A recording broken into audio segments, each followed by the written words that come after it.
Excuse my appearance and the atmosphere for this video. Okay, we have no makeup on and I'm kind of parked right in front of a busy street, but it is what it is. When I'm trying to have like a little sit down chit chat video with you guys, I try to find any window of opportunity where I don't have like kids screaming in the background and stuff so I can focus, because I'm a horrible storyteller.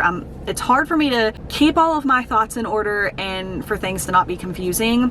Wow, it really is just, I'm sitting next to Dunkin' because I was going to get a drink, but they've got a little line and Starbucks has been closing early for whatever reason. I am actually about to go and visit my mom. I just felt like I should sit down and kind of attempt to explain more in depth of what's going on and also how I've been feeling, how we've all been doing, and all of that. I've had a ton of you guys reach out to me, message me, even just leaving a lot of really sweet comments saying that you're praying for my mom and our family. I picked today to sit down and talk about this because I feel like I'm in good spirits, okay? I have cried and I have cried and I've cried, and it's really, really strange how some days I feel like I do today and other days I cry for seriously most of the day. It's very, very much a roller coaster and it's very exhausting, but I wanted to kind of try to talk to you guys on a day like today where I don't just like burst into tears while telling the story. I may still burst into tears, but if I don't, and it seems to you guys like I'm not sad, I've cried enough for all of my siblings combined. All of this started back in September. My mom was taken to the hospital by ambulance. So much has happened. I'm trying to remember. And we found out that she had a stroke. She had been having strokes. I remember them saying that she was having global strokes, I think is what they called it, which means all over the brain, not just like one part, if that makes any sense. Now, if Heather was here to help me tell this story, she retains a lot more of the information than I do and understands a lot of it a lot better than I do, but I'm gonna do my best. So she eventually was transferred to a hospital in a bigger city, and she actually didn't stay. They wanted her to have a shunt, I think is what it's called. So yeah, a shunt and a tube to relieve pressure and fluid from her brain. They wanted her to have that done, and she did not have that done, and checked herself out of the hospital because at that point in time she was able to do so. They allowed her to do so. And honestly, she wasn't taking her blood pressure medication the way that she should or anything like that. She was falling in her house and couldn't get back up. I would go to her house sometimes and find her on the floor. She was having a hard time getting around. She could walk, but she was wobbly and stuff like that. You could tell that it affected her brain because you could tell that she was confused, and sometimes she would say stuff that didn't make sense, but for the most part she was still, like, personality wise and everything, she was still herself for the most part. There was confusion. You could tell that her memory was affected. That is September in a nutshell. Fast forward to June. That is when my brother and my little sister Allison took my mom to the ER. It's crazy because I have a video of my sister and my mom walking into the ER. Like, she walked into the ER. Her blood pressure, of course, was really high, so they had to figure out the right medication and stuff like that to get her blood pressure down and to stay at a normal level. It's crazy because I feel like she was only at the hospital like 48 hours or something like that before there was all of this declining. Like, she couldn't get up out of the bed or walk or anything anymore. It was explained to me later on that it had something to do with them lowering her blood pressure, even though they needed to lower her blood pressure, obviously. The way that she was physically able to still do everything she was doing before going to the hospital this last time was basically her running off of her high blood pressure. I don't know if that makes sense to you guys, but it kind of makes sense to me. A lot of this has been confusing and hard for me to wrap my head around. Once they lowered her blood pressure, which she needed done, that's when we started to see more of the effects of the strokes, I guess. Again, where she, like, physically and just weird things started happening. Her left eye started to, like, look off to the side. So, like, this eye would be looking straight at us and this one's looking off to the side. Of course, she was really started like not making sense even more. You could tell that her brain was affected even more. So she had obviously had more strokes since September, and that's why she wasn't getting any better. I obviously wish that she would have gotten that procedure done that they wanted her to have done. So anyway, she was admitted into the hospital, and she was in the hospital for a few weeks before they said that basically she would need constant care. So, well, basically no, she would need to go to a nursing home because because they said that the amount of care that she would need would be too much on any of us. Let me back up and say they had her in the hospital this time on a feeding tube for a little while, but she kept yanking it out and they kept having to put it back in, and they were having a hard time putting it in. So eventually they kept checking how well she was swallowing and stuff like that, because that was even affected. But she was to the point where she could take honey thick liquids,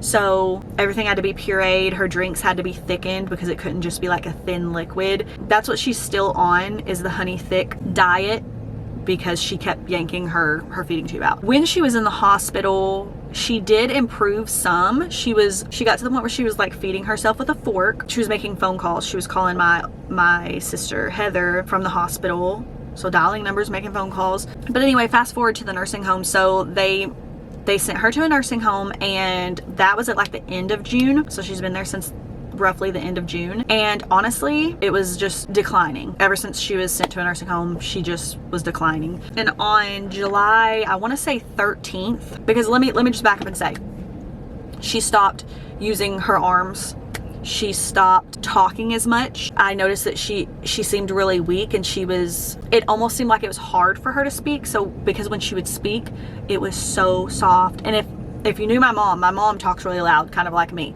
and she would talk really, really soft. You could barely hear her or make out what she was saying. I don't know, she just seemed even more tired and even more weak. On July 13th, like I said, I think that's when it was, they contacted all of us and told us that we should come to the nursing home because they thought she was ready to go, like that she was gonna pass soon. So we all absolutely freak out, come to the nursing home. She looked and acted like that was the case. She was okay. So her eyes were either closed, or if they were open, she was just like looking like she was zoned out. If someone spoke to her, she didn't look over, make eye contact. She didn't respond. It was weird. I was literally getting her to drink something from a straw, luckily, because I don't even think she had done that. And I was just sitting there and trying not to look her way. Like I was kind of looking away from her, just sobbing. I don't know if she would have noticed it, because she, again, wasn't even really looking at anyone, but I was trying not to let her see me. One of my sisters suggested that we have her sent over to the ER just to be checked out, just to make sure she didn't have any kind of like infection or anything that was like affecting her and making her act this way. So that's what we decided to do. But in the midst of all of that, the people at the nursing home were talking to us about making her comfortable and things like that. Talking about morphine, talking about all of that stuff. Like they were fully prepared to just make her comfortable until she passed. That was a track they were on. We get her over to the ER and they instantly do, like fluids. She didn't have any kind of infection. They even tested her for strep, just in case somehow she got strep from me. You guys remember when I had strep? She didn't have strep, she didn't have a UTI, she didn't have pneumonia, she didn't have any of that. But they said, now again, I don't remember the term that he used. He used some kind of term that he said that can indicate dehydration and or starvation. Roughly after she had a bag of fluid in her, and I think they had started the second bag of fluid, it's like she snapped out of whatever was going on. Her eyes popped open, she was alert, she was talking to us, she was laughing. It was like she literally snapped out of whatever was happening. She was definitely dehydrated. It was bizarre. It was so bizarre because she went right back to how she'd been acting. Probably, I don't know, I feel like it had been at least a week or a couple of weeks since I had seen her like that, because like I said, she had recently just been declining and doing less, talking less, eating less eye contact, less responsive, everything, until they called us, and then she was just, like I said, just super non-responsive. So I guess she got a couple of bags of fluid. They didn't admit her because technically she didn't have any, there was no reason to admit her, so they sent her back to the nursing home. I have had so many feelings about this, as well as my sisters. I was very angry at first, and I feel like whenever you're going through something like this, you do get to a point of being angry and you almost want someone to blame. So I will admit that I was angry with their nursing home for a little while. I didn't say anything to anybody there or anything like that. I just was angry,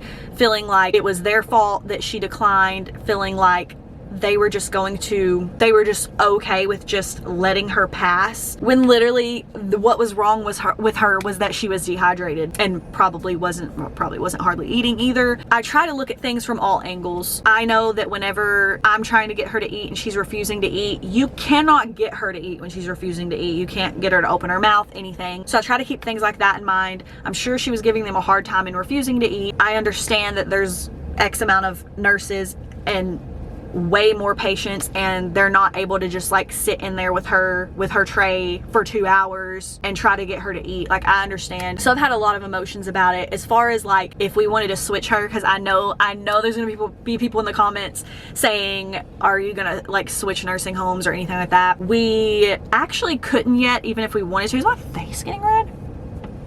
I've turned the AC down so that it's not loud, but as you can see, I'm turning it up a notch. Anyways, we actually can't do that yet because she's past the point of power of attorney. What we have to have is guardianship, and that's in the process. So we don't have the power to do that, to switch her. But yeah, that was a huge scare. Basically, we have not been letting a day go by where someone is not there. One of us makes sure to visit each day, and we really push fluids on her, and we've bought her like little like protein shakes, like Boost shakes or whatever and stuff like that, because she drinks a lot more than she will eat. She's just so sick of the pureed food. She's so sick of it. The only thing she got to the point where all she was eating was like the potatoes, but now I think she's just so sick and tired of potatoes. We try to think of stuff that we could buy from the store that's different, but we can't really, like applesauce pudding, they already give her stuff like that. If you guys have any advice, if any of you guys are in the medical field or have had to deal with this with a family member, please let me know if there's anything else you recommend that we could feed her or like give her to drink, or I don't know. Let me know also if any of you guys have dealt with this, if you've had someone in your family who's had strokes and has been like in this kind of condition where they literally, I don't know. And honestly, another reason why I am filming this and posting it is because I get a lot of great advice from you guys. I really do. You guys have helped me a lot over the years, and I thought to myself, I don't know who all is watching my videos. I don't know who's in healthcare, works in healthcare, or has had a family member go through this, or just knows a lot on the subject. I may get some very helpful advice from posting this video. I honestly can't believe that I made it through talking about all of this without crying. So I guess I picked a good day to film it. If I would have filmed, I'm about to visit my mom, so if I would have filmed this after visiting her, it'd probably be a whole different story. I actually didn't see her yesterday, and we've been kind of breaking it up between siblings so that way she constantly has visitors. But also I figured out that for my mental health, I have to do that. I have to do like an every other day thing. I noticed that if I went to visit her days in a row, that's when I found myself sobbing all day long after like 2 or 3 days in a row of visiting her. Does that make any sense? That's just too much on me. And she wouldn't want me to feel like that, and she wouldn't, nope, we're not crying. She wouldn't want me to do that. She wouldn't want me to feel that way. She wouldn't want me to, I don't know. She wouldn't want that. I don't know what I'm trying to say. I didn't make it through the video without crying. Okay. I'm trying to think of if there's anything else I wanted to say. The last time I visited her, she was decently alert, talking at a decent volume, mainly drinking. We could only get her to kind of eat a few bites here and there, so mainly only drinking things. She knows who we are. I've let Liam visit her twice now. She knows who he is. We've set up a bunch of like pictures and stuff in her room of us and the grandkids and everything like that. She still has her sense of humor and her like motherly instincts. The last time that I left, I told her that I was leaving, and she told me to be careful. She told me to make sure I wear my seatbelt. It's hard for me to answer people when they ask me how I'm doing because it literally varies every single day, or it can vary every hour. I was sobbing in a Burger King drive-thru one day, and they were taking so long. 2 employees saw me sobbing and didn't know what to do. It came out of nowhere. I think it was because I wanted to call my mom. I wanted to call her, and I knew that I couldn't just call my mom and have a regular conversation with my mom.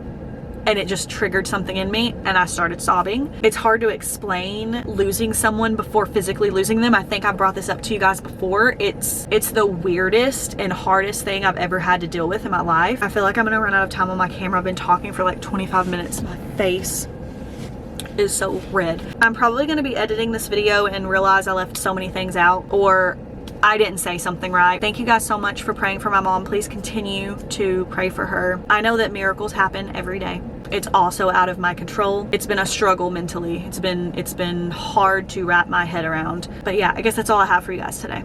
I just felt like I was giving you guys little bitty pieces of information, and I just wanted to explain it more.